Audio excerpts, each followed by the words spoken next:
गं श्रीगणपते नमो नमः। महालक्ष्मी नमो नमः। नमः श्री सर्वदेवी देवता परमेश्वरी परमेश्वर नमो नमः। ओम ऐं श्री सरस्वत्यै नमो नमः।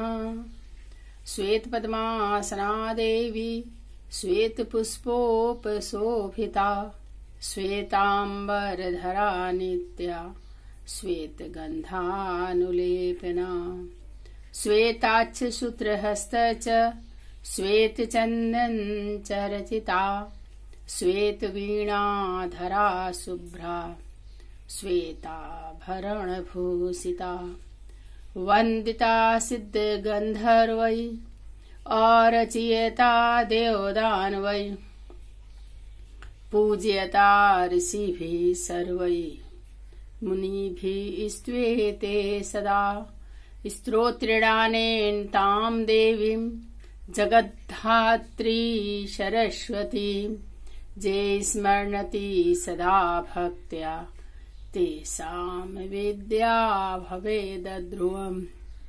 जय माँ सरस्वती नमो नमः। आज मैं गारुलिया म्युनिसिपल गर्ल्स हाई स्कूल की सहायक शिक्षिका विजय लक्ष्मी गुप्ता अपने शिव विजय लक्ष्मी गुप्ता यूट्यूब चैनल पर हिंदी भाषा के उद्भव और विकास 12वीं कक्षा के सिलेबस के आधार पर संक्षेप में चर्चा करूंगी। यदि आपको पसंद आए तो लाइक करना ना भूलें तथा चैनल को सब्सक्राइब करें एवं कमेंट भी अवश्य ही करें। हिंदी भाषा का उद्भव और विकास। वस्तुतः आज हिंदी स्वतंत्र भारत में राष्ट्रभाषा के गौरवमय पद पर विभूषित है। हिंदी ने अपने सहज स्वाभाविक गति से गतिशील होकर विश्व की समर्थ भाषाओं में अपना महत्वपूर्ण स्थान बना लिया है।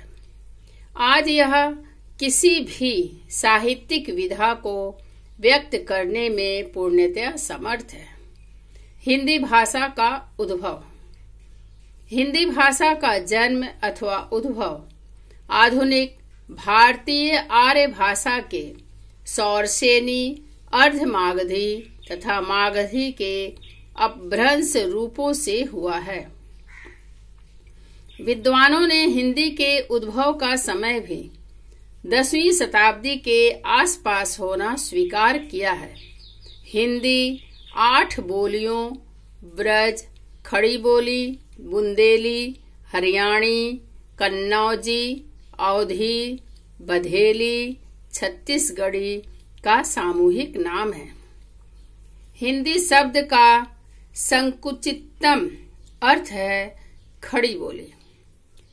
साहित्यिक हिंदी जो आज हिंदी प्रदेशों में सरकारी भाषा है, शिक्षा का माध्यम है, पूरे भारतवर्ष की राजभाषा है तथा समाचार पत्रों, फिल्मों, मोबाइल आदि में जिसका प्रयोग होता है।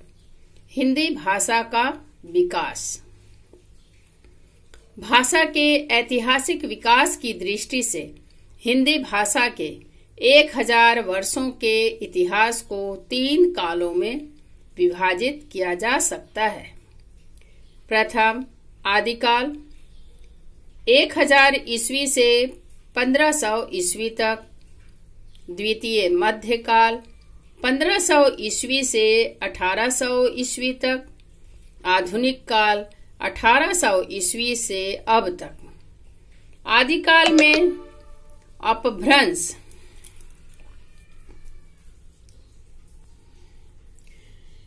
की ध्वनियों के अतिरिक्त कुछ स्वतंत्र ध्वनियों का विकास हिंदी में हुआ। इस काल में अपभ्रंश मिश्रित हिंदी भाषा में संदेश राशक, पुरातन प्रबंध संग्रह तथा कीर्तिलता आदि ग्रंथ रचे गए। चंद्र वरदाई, जगनेक, अमीर खुसरो,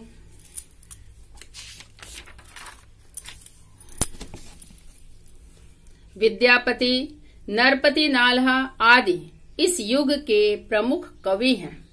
मध्यकाल हिंदी भाषा का स्वर्ण काल था। इस काल में अपभ्रंश के आवरण से निर्गत होकर हिंदी में ब्रज और अवधी भाषा के द्वारा अपनी स्वतंत्र स्थिति का निर्माण कर लिया।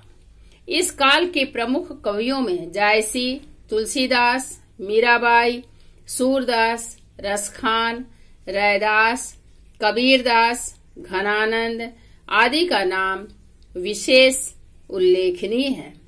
आधुनिक काल के भाषा के क्रमिक विकास पर दृष्टिपात करने पर हम पाते हैं कि खड़ी बोली हिंदी के बीज चंदवरदाई, भूषण और कबीर आदि कवियों की वाणी में विद्यमान है। मुंशी सदा सुख लाल, इंसा अल्लाह खां, स्वामी दयानंद सरस्वती, भारतेंदु हरिश्चंद्र आदि के प्रयासों से अपने सहज स्वाभाविक गति से गतिशील होकर विश्व की समर्थ भाषा में अपना महत्वपूर्ण स्थान बना लिया है। आज यह किसी भी साहित्यिक विद्या को व्यक्त करने में पूर्णतया समर्थ है। इस क्रमिक विकास को देखकर निसंदेह यह कहा जा सकता है कि हिंदी भाषा का भविष्य परमोज्वल है। धन्यवाद।